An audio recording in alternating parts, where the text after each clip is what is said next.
Hello everyone, কেমন আছেন আপনারা সবাই? আশা করি আপনারা সবাই ভালো আছেন এবং সুস্থ আছেন। আমার আরেকটি ছোট্ট ব্লগে আপনাদের সবাইকে স্বাগত। দিনটি ছিল শনিবার আর আমরা তিনজন মিলে বেরিয়ে পড়েছিলাম মেলার উদ্দেশ্যে। আমি, আমার শাশুড়ি আর আমার ছেলে। মেলাটা ছিল বাড়ির একদমই কাছে। এর আগে কোনোদিনও এরকমভাবে মেলা হয়নি আমাদের বাড়ির পাশে, এই প্রথমবার। আর বাড়ির সামনে দেখুন দুটো ক্যাফে খুলেছে, না সরি, একটা ক্যাফে আর একটা রেস্টুরেন্ট। এই ক্যাফেটা তো আপনারা আগে দেখেছেন, তবে রেস্টুরেন্টটা রিসেন্টলি খুলেছে। ক্যাফে ওরা নামটা দিয়েছে বটে, কিন্তু এখানে খাবার অনেক রকমের পাওয়া যায়। এবার চলুন আস্তে আস্তে আমরা মেলার দিকে যাই। মেলায় যেতে যেতে আমাদের দেখা হয়ে গেছিল এক পরিচিতির সাথে।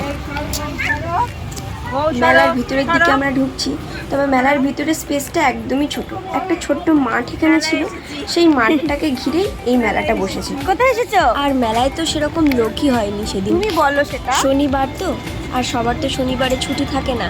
আর তাছাড়াও একটু আগেই বৃষ্টিও হয়েছিল, তো সেই জন্য সেরকম লোকও হয় না। এদিকে অনেক রকম দোকানও বসেছে, ঘর সাজানোর কিছু দোকান, তারপরে হরেক মাল 10 টাকা এরকম কিছু দোকান, তারপরে একটা আচারের দোকানও বসেছিল। আচারের সাথে সাথে সেখানে পাঁপড়ও বিক্রি হচ্ছিল। আর এদিকে আমার ছেলে তো ছুট পেয়ে গেছে, যেহেতু মেলাটা একটু ফাঁকা ফাঁকা ছিল, ওই মাঠটাতে ঘুরতে শুরু করে দিয়েছে। কিছুতেই হাত ধরবে না, একবার এই দোকান একবার ওই দোকান, এইসব করে বেড়াচ্ছে।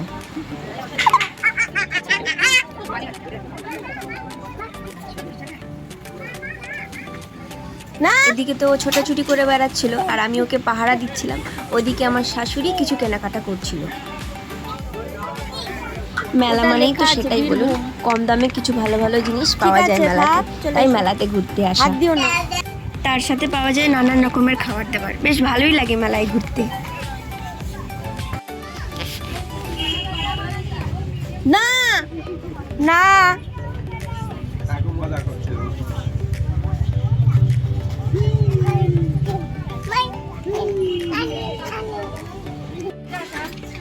আর এই দিকটায় কিছু ইমিটেশনের জিনিসের দোকানও বসেছিল। আর ওই যে একটা দোকান দেখতে পাচ্ছেন, ওখানে ক্লিপের দোকান বসেছিল। অনেক নানান রকমের ক্লিপ, তারপরে হেয়ার ব্যান্ড, এগুলো পাওয়া যাচ্ছিল, বেশ ভালো ভালো। আমি ওখান থেকে দুটো ক্লিপ কিনেছিলাম। আর এখানে বাচ্চাদের খেলনার কয়েকটা জিনিসপত্রের দোকান বসেছিল। আর এইখানটায় বসেছিল বাচ্চাদের জন্য মেন আকর্ষণ।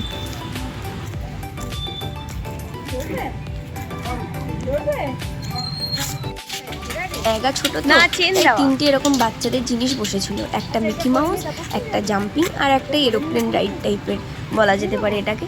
তো ওইটায় বসেছিল। তো আমার ছেলেকে তো কোনোটাতেই চড়াতে পারিনি, শুধু এই এরোপ্লেন রাইডেই চড়ানো হয়েছিল। জাম্পিংটা ইচ্ছা ছিল চড়ানোর, কিন্তু সেটা ভিজে ভিজে ছিল, বৃষ্টি হয়েছিল বললাম আপনাদের আগে, তো সেই জন্য ওকে সেটাতে আর চড়ানো হয়নি।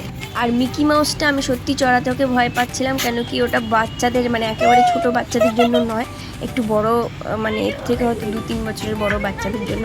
তো আমি ওকে ওটাতে সেদিনকে চড়তে দিইনি।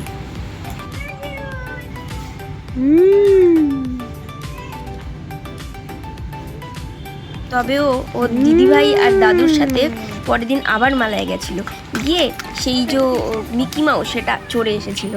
যদিও ও বারবার উঠে যাচ্ছিল, কিন্তু নামতে আর চাইছিল না, জোর করে ওকে নামানো হয়েছিল, তবে ওটাও চড়ে এসেছিল।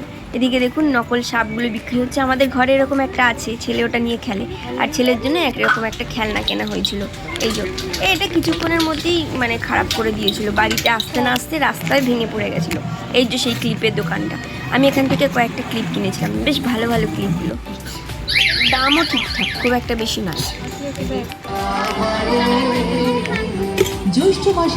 এবার আমরা এসেছি একটা খাবারের দোকানে। এখানে পাপড়ি চাট, তারপরে ভেলপুরি এসব পাওয়া যাচ্ছিল। তো পাপড়ি চাটটা আমরা এখানে ভেলপুরি টাকা বাবা ছিল এক প্লেট, খুব সুন্দর খেতে ছিল। আমরা যদিও পাপড়ি চাটটাকে বাড়িতে নিয়ে গেছিলাম, রাস্তায় খেতে পারিনি, যেহেতু আমার ছেলে ছিল, ওকে নিয়ে কোথাও বাইরে দাঁড়িয়ে খাওয়াটা সম্ভব নয়, তাই বাড়ি নিয়ে চলে গেছিলাম। আর ভেলপুরি নিয়েছিল আমার শাশুড়ি, উনিও বাড়ি নিয়ে চলে গেছিল, উনিও রাস্তায় দাঁড়িয়ে খায়। এক প্লেট ভেলপুরির দাম ছিল 50 টাকা, মানে এখানে যাই নিতেন সেটা সবই 50 টাকাই ছিল। আর কোয়ান্টিটি খুব একটা বেশি সেটা কিন্তু নয়, কোয়ান্টিটি একটু কমই বলা যেতে পারে, 50 টাকা অনুযায়ী অল্পই দিয়েছে। যাই হোক, আমাদের মেলা ঘোরা হয়ে গেছে, এবার আমরা আস্তে আস্তে বাড়ির দিকে চলেছি। আর আমি মেলা থেকে কয়েকটা জুটের চুড়ি কিনেছিলাম, একটার দাম 10 টাকা করে, বেশ ভালোই ছিল, 5টা কিনেছিলাম। চলুন বাড়ি এসে গেছি আজকে, তাহলে ভিডিওটা এখানেই শেষ করছি। হ্যাঁ। আবার আপনাদের সাথে দেখা হবে পরবর্তী একটি ব্লগে। আপনারা সবাই ভালো থাকবেন এবং সুস্থ থাকবেন।